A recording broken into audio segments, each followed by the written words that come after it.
Eduardo nos va a exponer ese trabajo, que es en colaboración con Luis Lasaleta y con Alberto Sanz. Y os invito a que dejéis vuestras preguntas en el chat y después de su exposición pues yo las iré leyendo y formulando. Muchas gracias. Adelante, Eduardo. Comparte tu pantalla y cuando quieras. Bien, pues, bueno, como ha dicho Marga, este trabajo, en este trabajo tratamos de cuantificar las emisiones de gases de efecto invernadero en el sector agroalimentario y calcular la huella de carbono de la alimentación en España y lo hemos realizado un equipo de investigación con investigadores de la Universidad Pablo de Olavide y del CEIGRAM, pues incluyendo a Alberto Sanz Cobeña y Luis Lasaleta y Pablo Piñero, que estuvo contratado durante unos meses a cargo del proyecto. El proyecto está auspiciado por la Real Academia de Ingeniería y bueno, para introducir esta figura que seguro que conoceréis, sobre los límites planetarios y cómo el cambio climático pues, es uno de estos límites planetarios, pero luego hay otros que son la biodiversidad, el uso del suelo, el uso del agua dulce o los ciclos de nutrientes, que son sistemas a nivel planetario que están siendo alterados por la actividad humana en diversos grados. Los colores de la gráfica representan ese grado de alteración de estos sistemas y los científicos han establecido unos límites, unos umbrales de incertidumbre y unos límites que no deberían pasarse si no queremos que el sistema pase a otro estado que desconocemos y en el que pues la actividad humana será probablemente mucho más difícil. Entonces, dentro de estos sistemas, el papel de la agricultura es variable, pero es muy elevado en casi todos ellos. En la mayoría representa la mayor parte de la contribución antropogénica a la alteración de estos límites. En concreto, en el cambio climático sería la actividad en la que la agricultura representa una fracción menor de los límites que han sido cuantificados, de los procesos que han sido cuantificados, pero no despreciable. Estaría en torno a la cuarta parte, si hablamos en términos de agricultura, y en torno a un tercio si hablamos del sistema agroalimentario en su conjunto. Quería mostrar esta figura simplemente para que resaltar que aunque la charla va sobre emisiones de gases de efecto invernadero, siempre hay que pensar en soluciones sin perder de vista el resto de límites. Eso por un lado. Y por otro lado, porque en realidad, aunque se estudian de manera separada, todos ellos están muy ligados entre sí. Y, por ejemplo, pues el uso del suelo está directamente relacionado también con las emisiones que se generan, por ejemplo, por deforestación. El uso de agua dulce implica pues, un uso de energía y un almacenamiento de agua en embalses que generan metano y, por tanto, también es otra fuente de emisiones. Y, por supuesto, la alteración de los ciclos de nutrientes, en particular el nitrógeno, pues también es una fuente de emisiones, en este caso de óxido nitroso, que estas diversas contribuciones las vamos a ver en la primera parte de la charla, en la que vamos a ir viendo cómo ha ido cambiando la agricultura y el sistema agroalimentario español pues desde principios del siglo XX en algunos casos o desde los 60 en otros casos. Bueno, también para introducir, esta gráfica resume las emisiones del sistema agroalimentario global, clasificada en primer lugar por las distintas fases de la cadena agroalimentaria, desde la producción, LULUC serían los cambios de uso del suelo, es decir, la deforestación, y las distintas fases de transporte, esa producción agropecuaria serían los gases emitidos por el suelo y por los animales y por la maquinaria.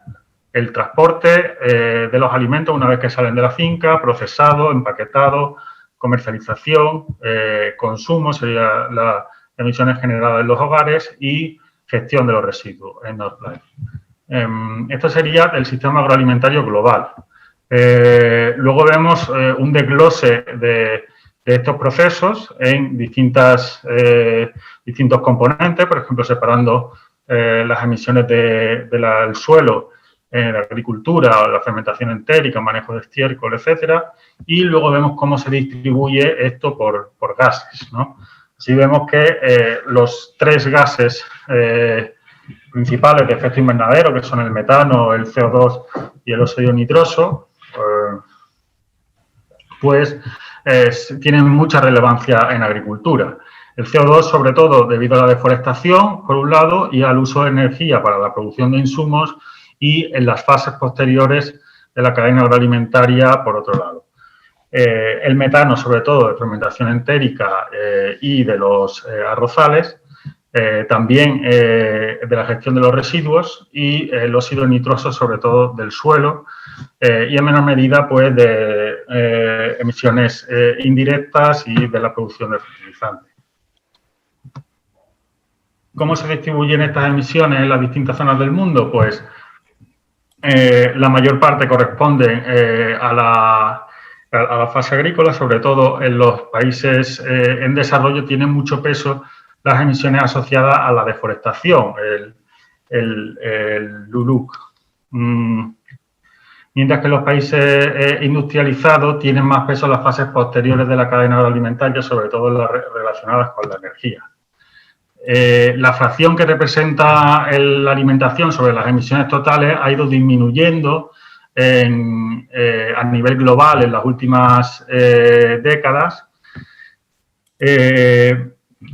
sobre todo en los países en desarrollo que se han ido aproximando a los niveles de los países desarrollados que estarían industrializados, que estarían en torno a la 1/4 parte de las emisiones. Sin embargo, las emisiones totales asociadas al sistema agroalimentario se han incrementado. Es decir, que aunque haya disminuido la proporción que representa sobre las emisiones totales, como el resto de emisiones ha crecido mucho, pues las emisiones del sistema agroalimentario pues también han crecido. Entonces, en este contexto nos preguntábamos qué pasa en España. Por un lado, cómo influye ser un país mediterráneo. Para ello hemos usado factores de emisión específicos. ¿Qué ocurrió antes de 1990? Nos interesaba saber los impactos de las primeras fases de la industrialización. ¿Qué papel tiene el comercio exterior? Porque en el trabajo que hemos visto de países industrializados y en desarrollo, se estudiaban las emisiones que ocurren dentro del país, pero no se tenía en cuenta el comercio exterior. Entonces, un país que importa muchos productos pues puede tener una huella del sistema alimentario pequeña, pero porque las emisiones de su consumo se están generando fuera. Entonces, eso no se tenía en cuenta en el otro trabajo. Y cómo se distribuyen las emisiones entre tipos de productos. En este sentido, esto puede ofrecer luz sobre cuál sería el efecto de los patrones dietéticos sobre el balance total de emisiones. Entonces, empezamos con la caracterización del sistema agroalimentario español desde un punto de vista biofísico. Pues vemos, por un lado, un gran crecimiento de la producción vegetal en un contexto de una superficie cultivada más o menos estable, donde crece al principio, pero decrece en las últimas décadas. Tenemos un gran aumento de la productividad, también en el caso de la producción animal, que ya se multiplicó, se incrementó en un orden de magnitud aproximadamente, sobre todo por el crecimiento de la cabaña, de la producción de monogástricos desde los años 70 y también de leche. Estos cambios, estos incrementos de la producción también han estado relacionados con cambios en la dieta. Esta mayor disponibilidad de productos de origen animal ha dado lugar a un gran incremento de la ingesta de proteína por persona y día, que se ha más que duplicado durante el periodo estudiado y que ahora supera los niveles recomendados como saludables. A la vez también se ha disminuido la ingesta de alimentos de origen vegetal. Ha subido el total de proteína ingerida, pero ha disminuido la vegetal. ¿Y en qué se basan estos cambios? Desde un punto de vista biofísico, tenemos por un lado que todo ese incremento de productividad ha estado basado en el uso de insumos que se producen con combustibles fósiles, en particular los fertilizantes, la energía de la tracción, que incluye el combustible, pero también la producción del combustible y de la maquinaria, el regadío, que es sobre todo electricidad para la impulsión del agua, y la protección de cultivos, que aquí estamos incluyendo pesticidas y invernaderos. Este gran crecimiento se ha producido incluso en un contexto de disminución de las emisiones, del factor de emisión de la producción de fertilizantes sintéticos, que debido a las mejoras tecnológicas en la industria, pues cada vez se está emitiendo menos CO2 por cada kilo de nitrógeno que se produce. Pero como estamos usando cantidades mayores de insumos en general, excepto una disminución en los últimos años, pues en conjunto la industrialización sí que ha significado un gran incremento del uso de energía fósil. Esto no se dio solo en la fase de en la agricultura, sino que más allá de la producción agrícola, una vez que los productos salen de la finca, en el resto de fases de la cadena agroalimentaria también se ha incrementado mucho el uso de energía. Sobre todo desde los años 80, donde a partir de los 80 se estabilizó un poco el uso de energía en la agricultura, creció mucho más lentamente, pero siguió creciendo todo el resto de fases de la cadena agroalimentaria, debido a que los alimentos cada vez se desplazan más distancias y son sometidos a mayores niveles de procesado, refrigeración, etcétera. Todo este uso de energía fósil genera sobre todo CO2. En este sentido, pues habitualmente pensamos en las emisiones de gases de efecto invernadero, pues pensamos inmediatamente en el CO2 como la principal fuente, pero como veremos en el resto de diapositivas, todo el resto de procesos que han ocurrido en el sistema agroalimentario han ido generando otras emisiones más allá de este CO2 de origen fósil. Por un lado, la cabaña ganadera se expandió. O sea, ese crecimiento que vemos con la línea negra que vimos antes de la producción se ha basado, por un lado, en una mayor productividad de los animales, pero por otro, también en un crecimiento de la cabaña, en un cambio también de su funcionalidad, ya que gran parte de la cabaña en épocas preindustriales se dedicaba a la tracción.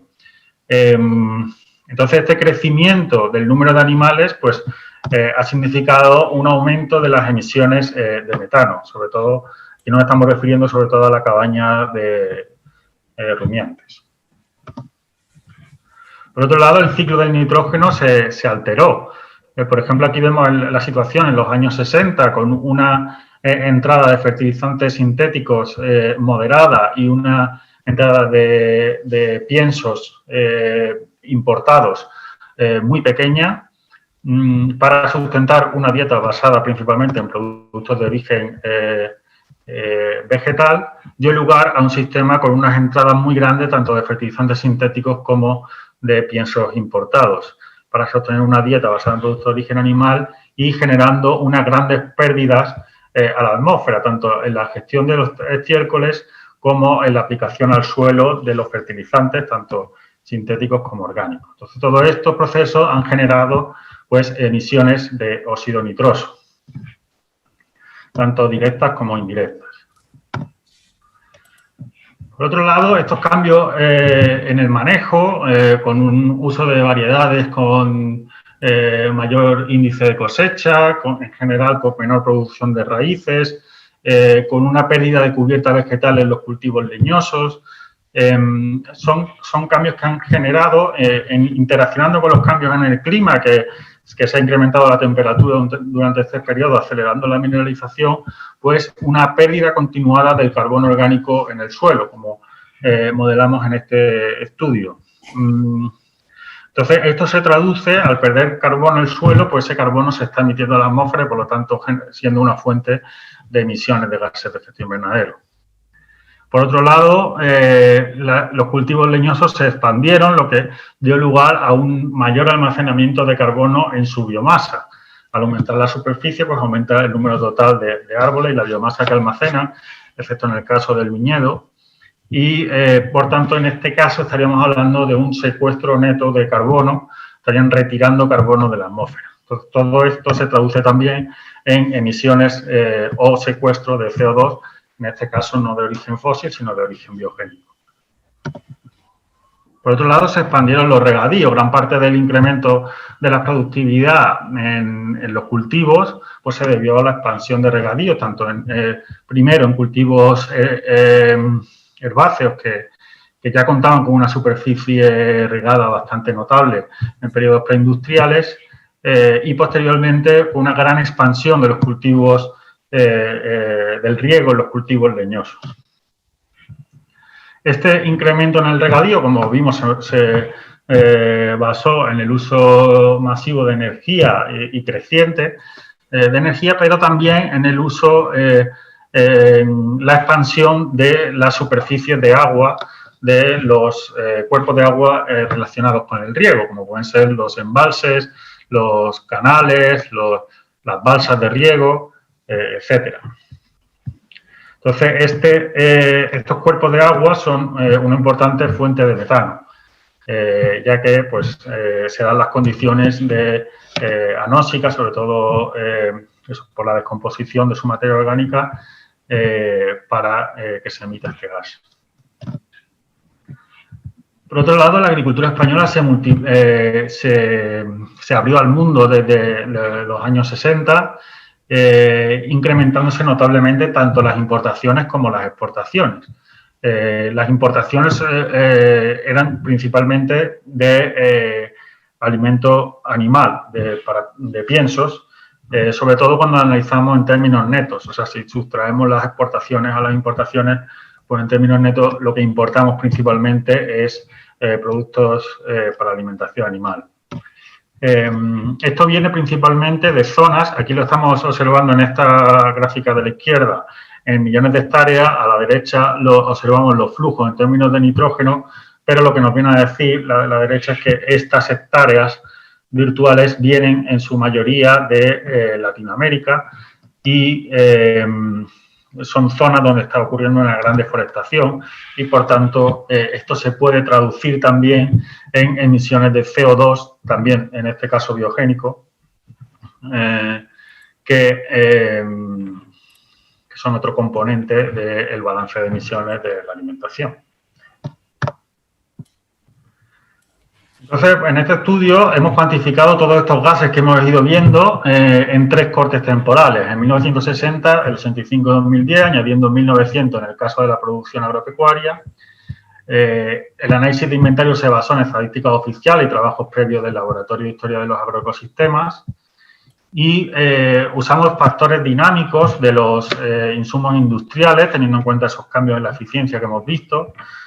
Factores de emisión específicos del Mediterráneo, basados en metaanálisis. El secuestro de carbono se hizo mediante modelización de un modelo dinámico de la materia orgánica del suelo que tiene en cuenta condiciones de clima, suelo y manejo. Y además se hizo una comparativa con otros estudios. Entonces, básicamente el proceso de cálculo es relativamente sencillo, aunque se complejiza en algunos casos, pero estaríamos, por un lado, caracterizando los datos de actividad, es decir, por ejemplo, la cantidad de fertilizantes que se están usando, de electricidad, etcétera, y a esto aplicamos factores de emisión, cuánta energía se ha emitido para producir cada kilo de fertilizante o cada kilovatio de electricidad. Entonces, así calculamos los gases de efecto invernadero. Bueno, decir también que los gases de efecto invernadero están todos expresados en términos de CO2 equivalente, que cada kilo de metano supone unos 30 kilos de CO2 equivalente a un horizonte de 100 años, que es el que hemos tomado, y cada kilo de de óxido nitroso unos 300 kilos de CO2 equivalente. Entonces, por un lado, hemos caracterizado la producción local de cultivo, estudiando todos los inputs y todos los outputs, todas las emisiones que se están generando en el sistema y también aguas arriba para producir estos inputs. Y para ello hemos usado informes oficiales. Bueno, estos globos en verde representan los datos de actividad y en gris los factores de emisión. Bueno, entonces, básicamente hemos usado bases de datos de análisis de ciclo de vida que caracterizan todas las emisiones de la producción de estos insumos y hemos aplicado, pues como dijimos, factores de emisión mediterráneos en algunos casos y la metodología del IPCC en general para todos los procesos menores.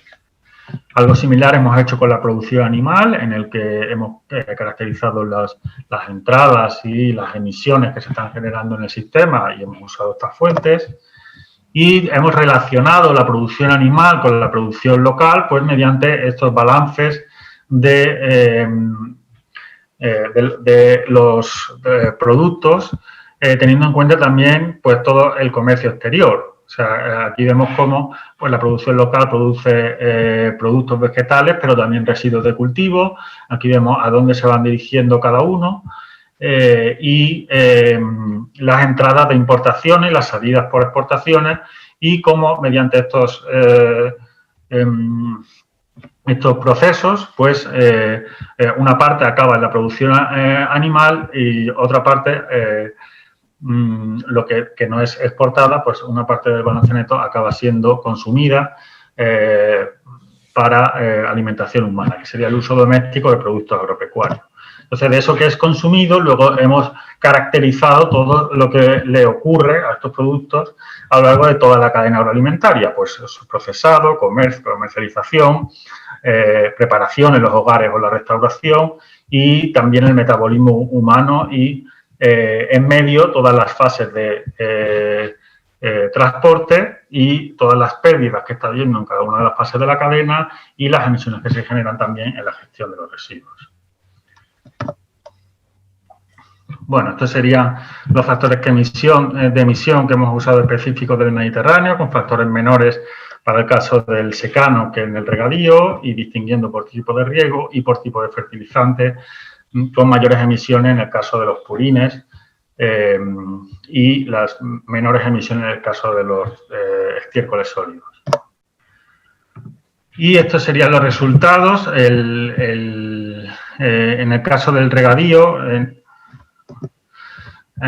estas serían las emisiones del regadío, con un gran crecimiento desde el año 1900, por un lado debido al aumento de la energía, pero también de la construcción de la infraestructura y de estos cuerpos de agua que mencionaba que son grandes fuentes de metano. Por otro lado, la tracción, que no sufrió un crecimiento tan grande como el regadío porque ya partía de niveles relativamente altos debido a la tracción animal, ya que los animales pues, emiten metano y otros gases y, por tanto, son también importantes fuentes de emisiones. Esta mecanización pues sí que provocó un crecimiento de las emisiones, pero no tan elevado. Por otro lado, la fertilización, que en sistemas preindustriales solamente genera emisiones de óxido nitroso del suelo, tanto directas como indirectas, pero en sistemas industrializados pues ya se incluyen con un peso muy elevado las emisiones de la producción de los fertilizantes. Son emisiones que no tienen lugar en la finca, pero sí en aguas arriba. Y por otro lado, el carbono en el suelo. Esto, la pérdida de carbono en el suelo que mencionaba en las tierras cultivadas, pues se traduce en unas emisiones de CO2 equivalentes que son positivas, mientras que el secuestro de carbono que ocurre en la biomasa de los cultivos, pues en los cultivos leñosos, pues se traducen en emisiones negativas que contrarrestan parte de estas emisiones de carbono del suelo. Además, en décadas recientes está habiendo una acumulación de carbono en las zonas abandonadas que también pues, ha contribuido a que al final el balance sea negativo. Y bueno, aquí se muestra la suma de estos componentes que hemos ido desgranando con una distribución pues bastante equitativa entre los distintos procesos en la actualidad. Cada uno de estos procesos podemos decir que es muy relevante para el balance total de emisiones y, por tanto, es importante la estrategia de mitigación en todos ellos. Otras emisiones incluye pues tanto producción de pesticidas e invernaderos como también las emisiones de metano de arrozales. ¿Y cómo se distribuyen en cada tipo de cultivo? Pues aquí tenemos el ejemplo de los cereales de invierno con, estos son emisiones por hectárea y año, y la línea negra representa la producción. Entonces vemos que cómo han ido variando producción y emisiones por hectárea en regadío y en secano, pues vemos esta gran diferencia entre ambos, tanto en la producción como en las emisiones. Pero cuando dividimos una cosa por la otra, para tener las emisiones por kilo de producto, pues vemos que tampoco hay tanta diferencia, en este caso, en el regadío, en el secano. Sí que vemos que ha habido una disminución de emisiones en las últimas décadas, los sistemas se están haciendo más eficientes, pero todavía no se alcanzan los niveles de emisión, o sea, los niveles son todavía mayores que los sistemas preindustriales. En el caso del maíz vemos pues también un patrón similar, pero en este caso el crecimiento de la producción ha sido mayor que el crecimiento de las emisiones. Esto se traduce en que en conjunto la huella de carbono por kilo de producto en el caso del maíz sí que es algo menor en la actualidad que en sistemas preindustriales.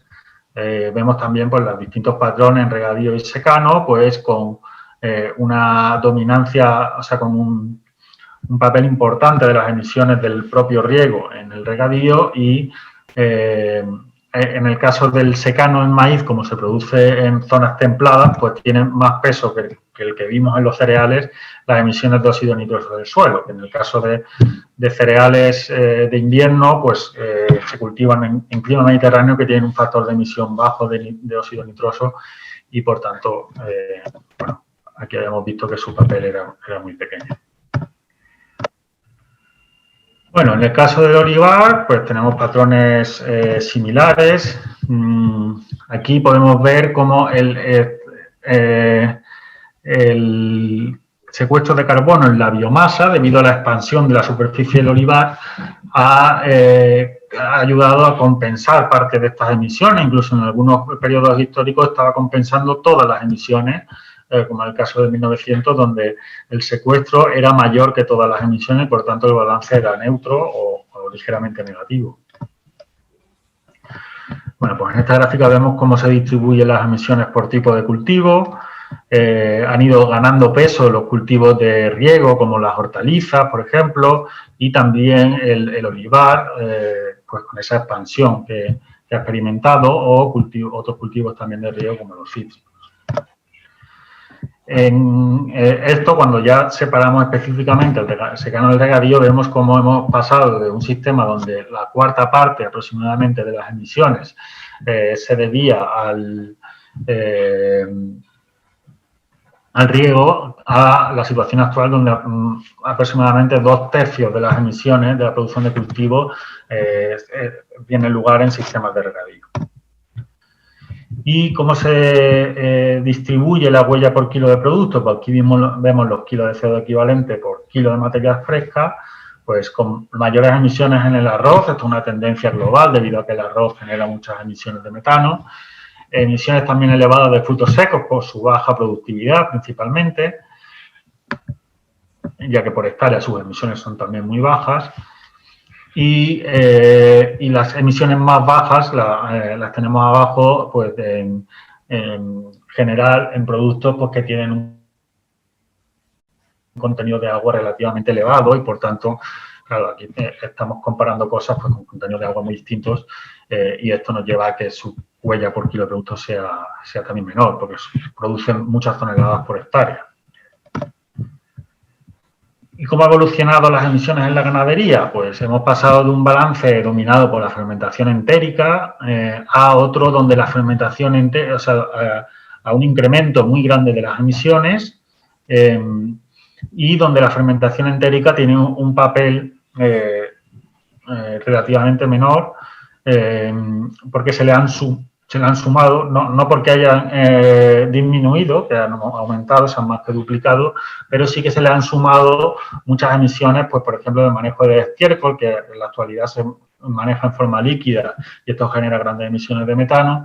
La producción de los piensos, tanto locales como importados, ha ganado mucho peso y en la actualidad representa más de la mitad del balance total de emisiones de la ganadería. Aquí, si desglosamos, como vemos en el diagrama de quesitos, los piensos importados en otras emisiones y en las emisiones de deforestación, vemos el gran peso que tiene las emisiones de deforestación. Toda esa entrada de piensos que veíamos desde Latinoamérica, pues se traduce en estas emisiones por deforestación de la huella de la producción animal. Si lo dividimos por tipo de producto, pues vemos el gran papel que tiene la carne de porcino, ya que bueno, España es un gran productor de porcino. La carne de vacuno también es muy relevante, en este caso debido al mayor factor de emisión de este tipo de producción. Y bueno, en orden decreciente, pues vemos el resto de componentes del balance. Aquí vemos esta distribución, pues por un lado, de los factores de emisión, los kilos de CO2 equivalente por kilo de producto, que son mucho mayores en la carne de rumiantes que en el resto. ¿Y cómo se distribuyen las emisiones? Pues en el caso de los rumiantes, tanto la carne como la leche, pues tienen un gran peso las emisiones de metano entérico, mientras que en el caso de los monogástricos tienen un gran peso las emisiones de la producción de piensos, también de la generación de estiércol y hay que resaltar pues todas estas emisiones de la deforestación. Si nos vamos más allá de la fase al resto de la cadena agroalimentaria, pues aquí vemos cómo se han incrementado las emisiones del transporte, primero en carretera y ahora se han sumado pues, el transporte internacional por carretera y también el transporte aéreo, que tiene mucho peso, no tiene tanto el transporte marítimo, pese a que mueven volúmenes mayores, y un crecimiento todavía mayor en términos relativos del envasado y el embalaje. Como decía, los alimentos están muy procesados y muy empaquetados. Aquí vemos una panorámica general de las emisiones en cada fase de la cadena agroalimentaria, donde algo más de la mitad de las emisiones se debería a la producción de alimentos y algo menos de la mitad al resto de fases, a las fases posteriores de la cadena.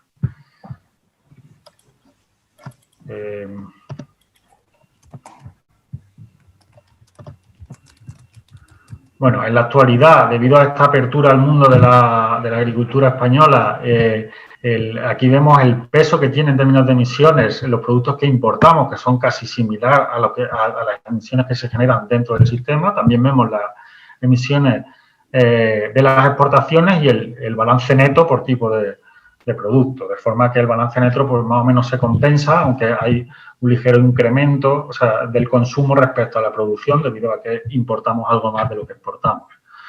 En términos de origen animal, esto está un poco más balanceado y en términos netos importamos sobre todo pescado, marisco y leche y en términos exportamos sobre todo carne de porcino. ¿Cuáles serían las emisiones, la distribución de emisiones ya cuando nos vamos a la dieta? Ya salimos del sistema alimentario y vemos exclusivamente, o sea, vemos las emisiones por persona y por año. Entonces, aquí vemos los kilos de CO2 equivalente que la producción animal, los productos de origen animal que consumimos representan aproximadamente 4/5 partes de la huella total de los productos que consumimos, sin tener en cuenta las fases posteriores de la cadena agroalimentaria. Bueno, aquí vemos cómo se han incrementado las emisiones totales. con este gran peso de los productos de origen animal, pero un peso creciente también de estas fases posteriores de la cadena agroalimentaria. Destaca también la gestión de los residuos, que no la veíamos antes cuando veíamos esta evolución en términos energéticos. Como la población ha crecido también, pues las emisiones per cápita no han crecido tanto como las emisiones totales, pero sí que se han más que duplicado durante el periodo estudiado. Y aquí destaca que gran parte de estas emisiones en la actualidad se deben al desperdicio. Estamos teniendo emisiones que se están generando para producir alimentos que al final no consumimos, pero además estamos, al generar este desperdicio, pues estamos teniendo que gestionar esos residuos, lo cual genera también emisiones, sobre todo en vertederos.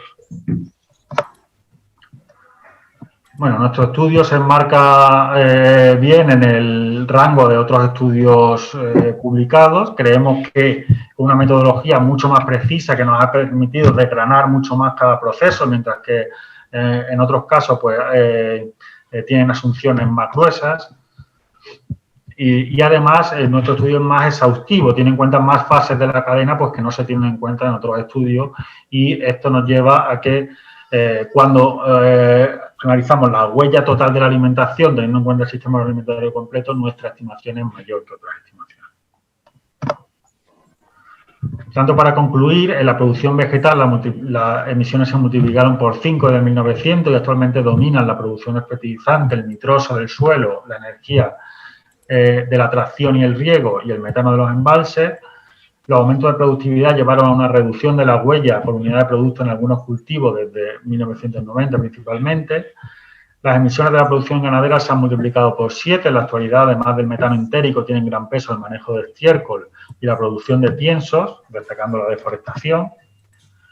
La huella de la alimentación en España se ha multiplicado por 3,8 en términos totales y por 2,4 en términos per cápita entre el 60 y 2010, pasando de 1,5 a 3,5 toneladas de CO2 equivalente per cápita al año. Y el 80% de las derivadas de la producción están asociados a alimentos de origen animal. Las fases de la cadena posteriores a la producción agropecuaria son las que más han crecido y hoy representan casi la mitad de las emisiones asociadas al sistema agroalimentario, y de ellas destacan la gestión de residuos y el transporte.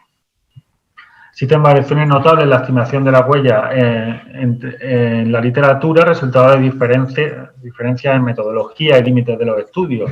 En todos los casos se destaca el papel de los productos de origen animal. Y el presente trabajo supera las limitaciones de otras estimaciones, subrayando la necesidad de ajustar estas estimaciones a las condiciones edafoclimáticas locales y además de contabilizar todos los procesos implicados. Por último, la identificación de los puntos calientes de emisión y de las tendencias históricas, así como de las necesidades de investigación, puede servir de base para orientar las políticas de investigación, para diseñar estrategias de mitigación efectivas para descarbonizar el sistema agroalimentario y para monitorear de manera eficaz las políticas de mitigación. Bueno, pues muchas gracias. Pues muchas gracias, Eduardo, por esta completísima panorámica del sistema agroalimentario y las emisiones de gases de efecto invernadero asociadas. Y ahora, bueno, pues vamos a pasar al turno de preguntas. Hay ya una pregunta en el chat de Gerardo Santoma que pregunta si los censos animales utilizados para los cálculos, ¿nos puedes decir de qué años son? Los censos son, bueno, del 2010, esos son los datos que publica el Anuario de Estadística Agraria, bueno, son de los cortes que se mencionan. Entonces, en ese caso, pues sería, o sea, el más reciente es el de 2010. O sea, no se capta todos los cambios que ha habido en la última década. Muy bien, también hay un comentario y un par de preguntas de Inés Mínguez. Empiezo por el comentario y luego te hago las preguntas. Te habla de las comparaciones, esa tabla, ese gráfico que mostrabas, en el que mostraba las emisiones asociadas a diferentes productos agrícolas con diferente contenido de agua, y que hay que tener cuidado con ello. También la composición en sí, si tiene alta composición en proteína o lípido, quizá también pues, una comparación en materia seca. Y ella pregunta ¿por qué no, si habéis utilizado, por qué no tener en cuenta más tipos de energía, además de la fósil, ¿no? Como que generan también otras emisiones. Y también la segunda pregunta es puntos críticos en los que piensas que se puede incidir para rebajar las emisiones en toda esta cadena de producción. Sí, bueno, pues sí, coincido en que puede dar lugar a malinterpretaciones el presentar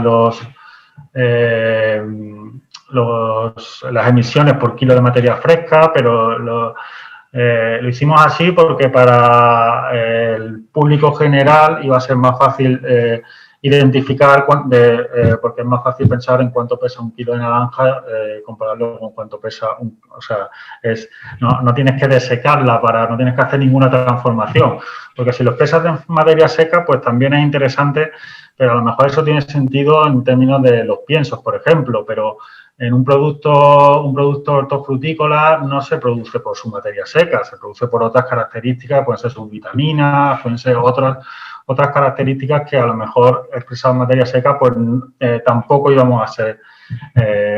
iba a reflejar adecuadamente para qué se está produciendo. La otra pregunta era los puntos críticos para rebajar las emisiones. Sí, bueno, y los tipos de energía, en realidad, por simplificar, he hablado de energía fósil, pero sí que se han tenido en cuenta todos los tipos de energía. La electricidad se ha considerado el mix completo y se ha aplicado un factor de emisión a cada componente de ese mix. O sea, se ha tenido en cuenta las emisiones de la solar, de la eólica, etc. En el caso de, sí, estrategias que podían seguirse o cómo reducir estas emisiones, pues un poco yo creo que el mensaje principal que muestra nuestro estudio es como que no hay un gran foco donde tenga que centrarse en las estrategias, sino que el sistema agroalimentario es muy transversal y tiene muchos componentes que son muy relevantes todos ellos o casi todos ellos, ¿no? Entonces, yo creo que es necesario realizar estrategias que vayan a la reducción en prácticamente todos esos componentes. Pues desde las emisiones derivadas de, pues en el caso de los fertilizantes, pues un menor uso de fertilizantes, pero también usar fertilizantes que tengan menor huella para su producción y reducir también el nitroso. Pero eso es por poner un ejemplo. Pero en realidad prácticamente todos los componentes, pues las emisiones del riego, pues usando energía renovable para la impulsión del agua, pero también probablemente reduciendo la superficie regada o la cantidad de agua usada para no tener tantos cuerpos de agua que están emitiendo metano, etcétera. Bueno, por supuesto, la reducción de la cabaña ganadera tiene que ser un eje importante de la mitigación, además de la reducción de las emisiones, pues del aumento de eficiencia de esa producción animal. Pero yo creo que bueno, la dominancia que tiene la producción ganadera en el balance total nos hace pensar que junto con las consecuencias que tiene para la salud unos niveles de consumo de carne que se ha visto que no son saludables, pues creemos que una estrategia win-win la reducción de la producción y del consumo de alimentos de origen animal, que además reducirían emisiones fuera de nuestra frontera, que es uno de los puntos críticos que hemos visto, que son emisiones que no son contabilizadas en nuestros compromisos de reducción de emisiones. Pues el informe que hace España para las Naciones Unidas para mostrar que está cumpliendo con sus compromisos, pues solo tiene en cuenta las emisiones que se están produciendo dentro de nuestra frontera. Entonces estamos, digamos, externalizando parte de nuestras emisiones y eso es algo que habría que evitar, habría que legislar y bueno, deberíamos tratar de ajustar la cabaña ganadera a las posibilidades del territorio, no depender de esa importación masiva de pienso que se produce en condiciones que no controlamos. Muy bien, Fernando Escribano te pide un ejercicio de proyección, de imaginar la tendencia o el futuro del sistema agroalimentario para alimentar una población creciente bajo este panorama que nos has descrito hoy.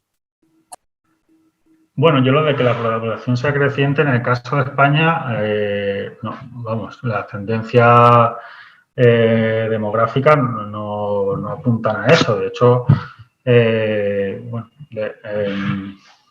envejecimiento de la población probablemente nos conduzca a una población decreciente que en todo caso podría compensarse en parte por una mayor migración, inmigración, que yo creo que por otro lado sería positiva. Pero en cualquier caso, creo que, ya he mencionado uno de los puntos, creo que debería ajustarse a la producción, a las posibilidades del territorio, y esto significa, pues, en términos generales, una disminución drástica o eliminación de la importación de pienso. Por lo tanto, ajustar la cabaña a esa importación y ajustar o adaptar nuestras dietas a unos niveles de consumo de producto de origen animal menores. Eso por un lado, y por otro lado, creo que habría que tratar de reducir en general la dependencia de los insumos de origen fósil, y esto pasa por una transición a renovables, tanto en sistemas de la electricidad como en la maquinaria, pero también en el uso de una tendencia a la reducción del uso de insumos químicos que se producen con energías fósiles. Y por tanto, bueno, pues con la expansión de prácticas como pueden ser las prácticas ecológicas. Sí. ¿Has acabado? Sí, adelante. Y esto está relacionado también con otro de los grandes retos que creo que tiene el sistema agroalimentario, es la recircularización de los flujos de nutrientes y de materia orgánica. En la actualidad, gran parte de los nutrientes pues acaban en depuradoras o vertederos donde al final no son devueltos al suelo, ¿no? Entonces, esto hace que el sistema sea mucho más lineal, no tenemos esa circularidad de la que tanto se habla hoy día y, esto se debe en parte al sistema de gestión de residuos que tenemos y al propio, a los niveles de contaminación a los que estamos sometiendo estos residuos, que muchas veces hacen que no sean adecuados para su uso agrícola. Por tanto, es un reto muy complejo, pero yo creo que es muy necesario para conseguir esa circularidad que reduciría las emisiones por muchos frentes, ¿no? Desde la producción de fertilizantes hasta la mejora de los niveles de materia orgánica en el suelo. Bueno, pues luego hay una discusión en el chat sobre los coeficientes de emisión de metano y de NO2, pero Alberto ha estado contestando. Os animo a que leáis la respuesta porque así doy cabida a más preguntas que están siendo bastante numerosas. Por ejemplo, Ferran, la siguiente pregunta. Marga, perdona. Alberto, ¿quieres contestar? No. Quería a la pregunta de Odón sobre los coeficientes de metano que Eduardo extendiese un poquito más la respuesta. Vale. Porque no sé si lo ha mencionado Edu, este trabajo se revisó por, no sé si ya 4 o 5 revisoras y revisores externos. 4, ¿no, Edu? 5, vale. Y una de estas revisoras o revisores incidió en la necesidad de usar, coeficientes regionalizados, ¿no? Entonces quería un poco si Edu puede mencionar algo sobre la inclusión de estos factores o sobre ese proceso de revisión un poco, brevemente. Sí. De los factores de metano entérico. Sí. Metano entérico y también emisiones de NO2 en vegetales. Se pregunta. Bueno, pues de metano entérico hemos usado los últimos disponibles en el Inventario Nacional de Emisiones, que han sido realizados con Tier 2, por tanto con un enfoque muy detallado. En este sentido no son cálculos propios, sino los datos oficiales del Ministerio. Y son datos que creemos tienen mucha calidad y de unos niveles de precisión pues que no se dan en casi ningún país. Muy pocos países están llegando a esos niveles. En el caso de los óxidos nitrosos no se ha llegado todavía a ese nivel Tier 2 en los inventarios y ahí sí que hemos hecho el esfuerzo de hacer el cálculo propio para llegar a ese nivel en el que aplicamos factores específicos donde distinguimos por tipo de riego, tipo de clima y tipo de fertilizante. Muy bien, gracias, Eduardo. Mira, voy siguiendo con las preguntas de personas que no han preguntado todavía. Ferran Gregori pregunta si en tu opinión hay cierta incoherencia entre la estrategia de la Unión Europea de la granja a la mesa y los tratados comerciales y este flujo que estás hoy pues exponiendo, ¿no? de biomasa y de emisiones. Sí, bueno, la verdad es que no sé en detalle o sea, la estrategia de la granja a la mesa, como su desarrollo respecto a eso. He escuchado algo de que sí que tiene en cuenta algo del tema de las importaciones, pero no he leído en detalle esa parte. Entonces no puedo evaluar, pero sí que sé que hay una gran incoherencia en Europa entre pues, las normativas que se aplican puertas adentro y sus tratados comerciales. O sea, ahora mismo tenemos unos estándares de uso de pesticidas, por ejemplo, o de transgénicos, etcétera, en Europa pues muy elevados, unos niveles de restricción bastante bueno, que son muy exhaustivos y sin embargo pues no se lo aplicamos a los productos que importamos. O sea, eso yo creo que va contra la agricultura europea realmente, porque o sea, nos están haciendo un dumping de fuera con dumping ecológico, porque están produciendo pues en unas condiciones, bueno, ya sin entrar pues en las condiciones de la mano de obra, etcétera, ¿no? De condiciones de mano de obra esclava, pues la Unión Europea creo que debería ser mucho más estricta con los estándares que exijan los productos que importa. Por lo menos asumir los mismos que hay en Europa. José María Zumsi señala que quizás sería interesante distinguir entre emisiones que vienen de la ganadería extensiva frente a los de la intensiva y incluso pues si ves necesario la impulsión de políticas que fomenten la ganadería extensiva. Sí, coincido. Aquí está todo metido junto, no hemos distinguido en agricultura, no hemos distinguido el manejo ecológico del convencional, porque sabemos que son muy distintos, ya el ecológico representa una gran parte, y en ganadería pues no hemos distinguido extensiva e intensiva. Simplemente hemos hecho el balance total de emisiones como una referencia. Está claro que luego hay que ir a desgranar pues, los distintos tipos de manejo, pues, y por supuesto creo que a la hora de aplicar estrategias de mitigación, la ganadería extensiva debe tener un papel fundamental. En esa reestructuración que yo hablaba del sistema para ajustarlos a las condiciones locales, al final ahí la ganadería extensiva tiene mucho papel, ya que es la que aprovecha la gran parte de recursos de pastos que se dan en el territorio, ¿no? Y la que además contribuye a reducir los incendios, a reducir la biomasa que hay disponible en el campo para incendiarse y aparte,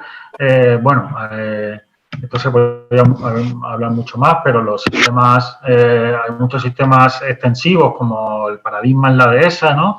Que consiguen llevar a niveles de materia orgánica en el suelo, por ejemplo, mayores que en un bosque natural mediterráneo, e incluso niveles de biodiversidad pues también mayores, pues por esa distribución de los árboles, de la combinación de árboles con pastos que hace un efecto sinérgico y que en realidad al final, bueno, lo que están es simulando un poco pues los ecosistemas ya perdidos con esa megafauna pues que está en gran parte extinta y que los animales domésticos pues en extensivo pues cumplen esas funciones ecológicas. Bueno, pues un participante a través del teléfono, que no tenemos su nombre, pregunta por esta conclusión de recomendar la limitación del consumo de carne basándose en los niveles de emisión y por comparación con otros sectores en los que quizá no se considere la cadena en su totalidad. O si es así, ¿estamos comparando las emisiones de la producción de carne en igualdad de condiciones o no? A otros sectores, que no sé si se refiere a la producción de cultivo o a otras fases de la cadena agroalimentaria. Tengo la impresión de que es más allá, pero bueno, puedes comentar ambas posibilidades, las que si tienes alguna idea clara sobre ellas. Bueno, yo creo que es que no depende, por ejemplo, el estudio que muestra al principio, que muestra que 1/3 de las emisiones globales se deben al sistema agroalimentario y de ese tercio, más de la mitad se deben a la producción agropecuaria, y ahí vemos el gran papel de la ganadería dentro de esa producción agropecuaria.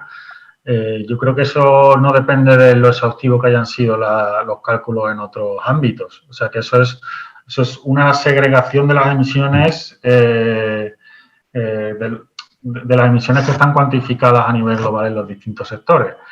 En cuanto a nuestro estudio, no hemos tratado de distinguir, no hemos hecho ese cálculo de cuánto representa la ganadería o el sistema agroalimentario sobre las emisiones totales en España.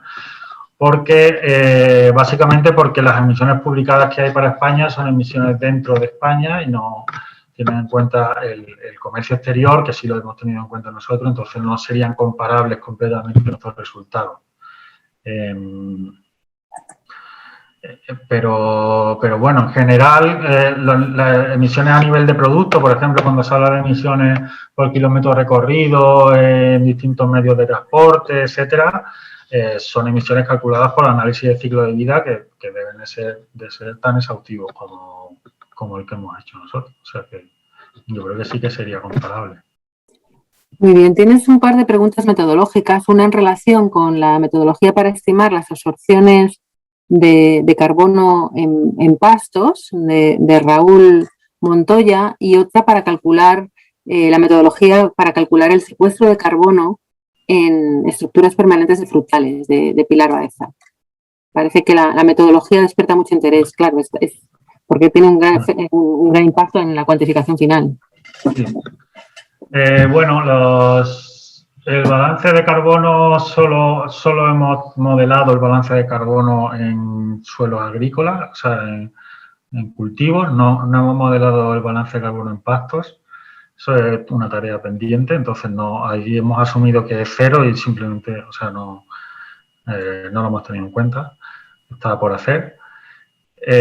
Y en cuanto a los frutales, hemos recurrido no hemos hecho, está basado en asunciones relativamente gruesas por la escala que estábamos tratando y por el papel que representa en el balance total, ¿no? Aquí hay que medir un poco los esfuerzos y aspectos que representan un papel relativamente menor, pues aquí estaríamos hablando de un 1% del balance total del sistema agroalimentario, pues no pueden invertir tanto en esfuerzos de trabajo, ¿no? Y aquí lo que hemos hecho simplemente, creemos que es razonable por una reconstrucción histórica de las densidades de biomasa en cultivos característicos, como son el olivar y la viña y algunos tipos de frutales, en distintos periodos históricos y ver una media de esa densidad y simplemente multiplicar por las hectáreas que hay en cada año para ver el stock que hay total en cada año.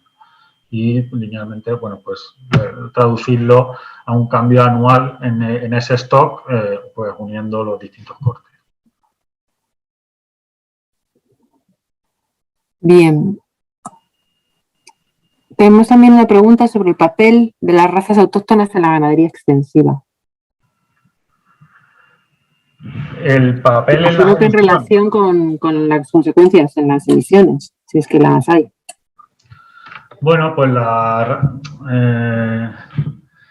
raza autóctona, tiene, no soy especialista en el tema, estoy trabajando en algún estudio que estamos cuantificando emisiones en la dehesa y estoy un poco familiarizado, pero no experto. Sí que, por un lado, bueno, lo primero es decir que hay muy pocos estudios que midan, por ejemplo, metano entérico en razas autóctonas, o yo en España no conozco ninguno. Hay poquísimos estudios también que midan emisiones de la excreción de ganado en pastoreo. Y aquí tenemos varios factores que interaccionan. Por un lado está la productividad, ¿no? Siempre se habla de emisiones por kilo de producto. Pues bueno, las razas autóctonas suelen ser menos productivas.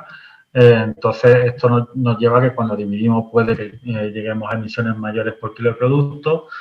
Y por otro lado, pues reduce mucho el consumo de piensos debido a su habilidad para consumir una gran variedad de recursos forrajeros del monte. Y por tanto esa dependencia menor de pienso pues reduce esas emisiones externalizadas que están muchas veces de la producción animal. Y por otro lado, pues en sistemas, bueno, ahí ya no estaríamos tanto raza autóctona, pero sí, esa habilidad de consumir recursos forrajeros pues a menudo lleva a consumir muchos productos con mucho tanino, que los taninos se han visto que tienen un poder de reducción de la metanogénesis y de otros compuestos también que podrían, que hay muy poco publicado, pero que sugieren que podrían reducir las emisiones del ganado, de la ganadería extensiva en condiciones mediterráneas frente a otros sistemas extensivos. Muy bien, pues parece que tenemos tiempo para una segunda ronda de preguntas. Inés pregunta, ¿qué está haciendo China respecto a las emisiones? Y si realmente todas estas acciones que se pueden tomar, la ley de clima incluida, pues va a tener alguna influencia, ya que la mitigación tiene un componente global, ¿no?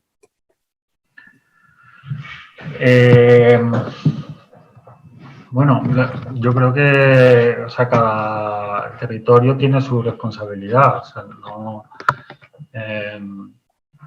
creo que sería un error pensar que porque están, porque en otros sitios se está emitiendo más o no están efectuando políticas, pues aquí podemos ignorar nuestra responsabilidad en el problema. Creo que es una cuestión ética que no hay discusión. Bueno, desde mi punto de vista, creo que no hay discusión en ese tema. Pero por otro lado, China, está tomando muchas medidas en cuanto a expansión de renovables, en cuanto a muchos cambios a nivel de agricultura, después de esa expansión tan grande que ha habido, por ejemplo, en el uso de fertilizantes, pues ahora está replanteándose muchas cosas para hacer una agricultura, también en gran medida porque esa contaminación en unos niveles de densidad de población tan altos, pues se le está revirtiendo contra ellos, no en caso de gases de efecto invernadero, pero sí de otros contaminantes ambientales que muchas veces están relacionados, ¿no? Entonces, pues sí que está empezando a tomar muchas medidas que probablemente con los niveles de productividad investigadora y de efectividad de su gobierno, pues probablemente nos tomen ventaja en cuanto a mitigación muy pronto, ¿eh? Muy bien, mira, Gerardo Santo me pregunta en qué punto estamos en cuanto a estandarización metodológica y de certificación europea para un etiquetado de alimentos con su huella de carbono y dar información al consumidor. Bueno, pues yo eso es que no lo puedo responder. O sea, ¿a qué nivel estamos? A mí me llegan periódicamente, prácticamente todos los años, como proyectos o iniciativas que están haciendo una nueva etiqueta, pero de estandarización, la verdad es que no sé, yo creo que todavía... Es que, lo que vemos aquí es que la complejidad del cálculo es mucha. Entonces, las asunciones que hay que tomar dentro de ese cálculo,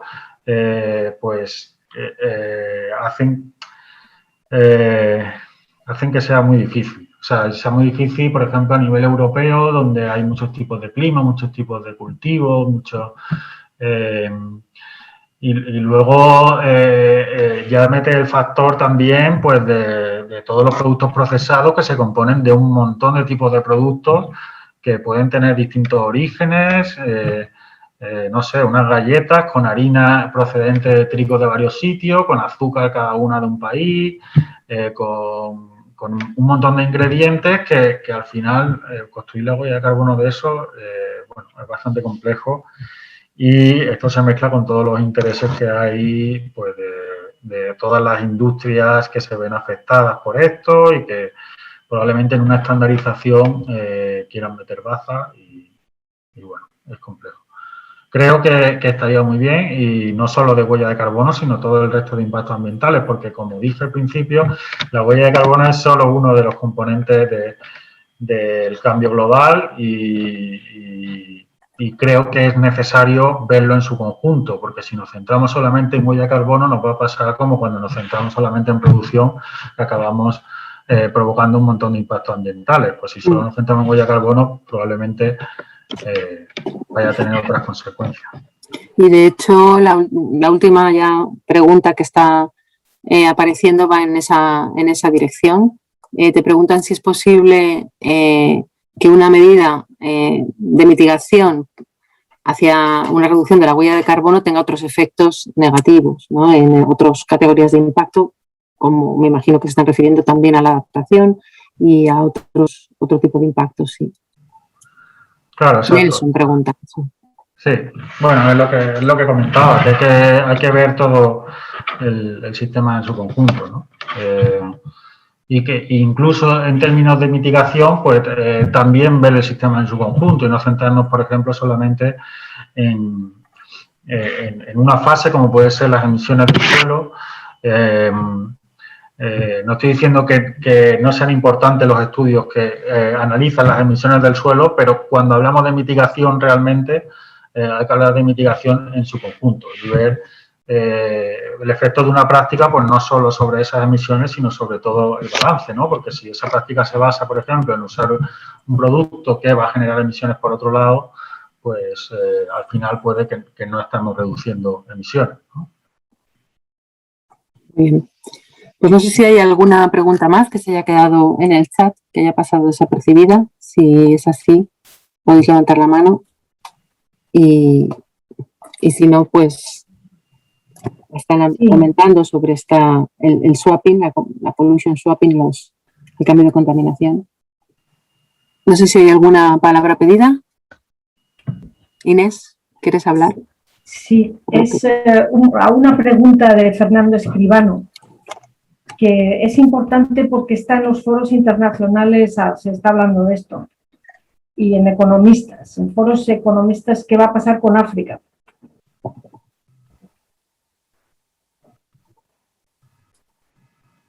O sea, ¿qué va a pasar respecto a...? Es que no sé la relación. ¿Qué tal, Eduardo? En cuanto a aumento de población, me imagino, ¿no? Sí. ¿Hola? Sí, Fernando, adelante. Así, nada, como culpable de la pregunta, aparte de darte la enhorabuena una vez más, porque me encanta el tema, sí me preocupa mucho el asunto, por ejemplo, en África subsahariana, donde dentro de 25 años vamos a tener 800 millones de personas y hay que alimentarlos. Entonces, la pregunta que yo dirigía en cuanto a la población creciente me refería más bien a nivel general. Ya sé que en España no aplica demasiado, pero no acabo de entender muy bien cómo lo veis, cómo te lo imaginas, vamos. Ya, pues bueno, es que no es mi especialidad, no sé. O sea, yo creo que, bueno, las proyecciones también de productividad, etcétera, pues, bueno, también muestra que es posible, o sea, que sería posible alimentar a esa población, pues, con ya sea eso, haciendo pues, sistemas más productivos. Pero la verdad es que no soy especialista. En ese caso, pues claro, no tenemos la baza de los cambios en la dieta. En el caso de la población africana, que ya de por sí tiene unos niveles de proteína animal muy bajos. Pero sí que en cuanto a la responsabilidad de los países del norte, pues sí que creo que el dejar de importar productos para piensos nos quitaría bastante responsabilidad en cuanto a los recursos que estamos detrayendo para la alimentación directa de las personas en otros sitios, ¿no? Si la agricultura africana no es capaz de alimentar a la población africana, sería justo que la agricultura brasileña, por ejemplo, que es muy sedentaria, pues derivara sus excedentes a alimentar a la población africana en lugar de alimentar a los animales de los países europeos, ¿no? Un comentario, ya entramos en la parte final de la discusión. José María. Sí, era en relación a la ganadería extensiva, a la pregunta que yo he planteado y a la respuesta muy interesante de Eduardo, y aprovecho para felicitar a todo el equipo por este magnífico trabajo, cuando ha mencionado en concreto el sistema de ESA.